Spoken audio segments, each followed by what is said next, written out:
ನೀವು ಸಾಕಷ್ಟು ಸಲ ತಂದೆ ಬಗ್ಗೆ ಪೋಸ್ಟ್ಗಳನ್ನೆಲ್ಲ ಹಾಕ್ತಾ ಇರ್ತೀರಾ. ತಂದೆ ಯಾವಾಗ ಇದು ಎಕ್ಸ್ಪೈರ್ ಆಗಿದ್ದು? ನಾನು ಫಸ್ಟ್ ಪಿ ಯುನಲ್ಲಿದ್ದಾಗ ಅಪ್ಪ ಹೋಗಿದ್ದು, ಅವ್ರಿಗೆ ಕ್ಯಾನ್ಸರ್ ಇತ್ತು. ಅವ್ರು ಆಯುರ್ವೇದಿಕ್ ಡಾಕ್ಟರ್. ಸೊ ಅವ್ರಿಗೆ ಕ್ಯಾನ್ಸರ್ ಆಗಿತ್ತು.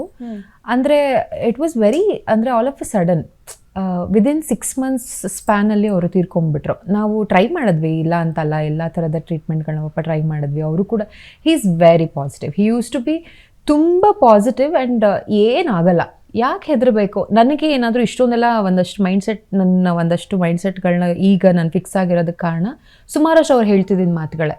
ಏನೂ ಆಗಲ್ಲ, ಏನಾಗತ್ತೆ ಮಹಾ, ಏನೂ ಆಗಲ್ಲ, ಧೈರ್ಯವಾಗಿ ಎದುರಿಸ್ಬೇಕು, ಏನೇ ಇದ್ರೂ ಎದುರಿಸ್ಬೇಕು ಅಂತ. ಸೊ ಈ ಮಾತುಗಳೆಲ್ಲ ಇನ್ನೂ ನೆನಪಿರುತ್ತೆ, ನೆನಪಿದೆ ನನಗೆ, ನೆನಪಿರುತ್ತೆ ಕೂಡ. ಸೊ ಅವ್ರು ಹಂಗೆ ಬದುಕ್ತಿದ್ದವರು. ಆ್ಯಂಡ್ ಇಡೀ ಊರಿಗೇನೆ ಬಹಳ ಪ್ರೀತಿ ಪಾತ್ರರಾದಂಥ ಡಾಕ್ಟ್ರ್ ಅವರು. ಎಲ್ಲರೂ ಡಾಕ್ಟ್ರ್ ಮಗಳು ಅಂತ ಕರಿತಿದ್ರು ನನ್ನ.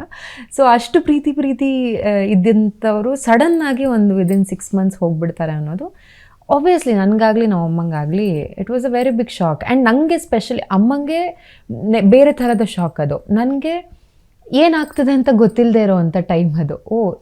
ನೆನ್ನೆ ಇದ್ದರು ಇವತ್ತಿರಲ್ವ, ಅಂದರೆ ಹೆಂಗೆ ನೆಕ್ಸ್ಟ್ ಏನು ಅನ್ನೋ ಅಂಥ ಒಂದು ಪ್ರಶ್ನೆ ಹುಟ್ಟಿದಂಥ ಟೈಮ್ ಅದು.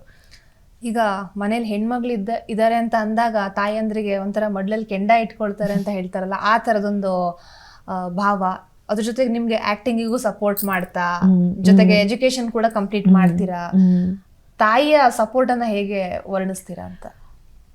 ಬೇರೆ ಅವರು the greatest personality in my life. ನನಗೆ ಇವತ್ತಿನವರೆಗೂ ನಾನು ಇಷ್ಟು ಸ್ಟ್ರಾಂಗ್ ಆಗಿ ನಾನು ನಿಂತ್ಕೊಳ್ತೀನಿ, ಒಂದು ಹೆಣ್ಣಾಗಿ ಏನಾಗಲ್ಲ ಅಂತ ಧೈರ್ಯವಾಗಿ ನಿಂತ್ಕೊಳ್ತೀನಿ ಅಂದರೆ it's because of my mother. ನಮ್ಮಮ್ಮನೇ ಕಾರಣ ಅದಕ್ಕೆ.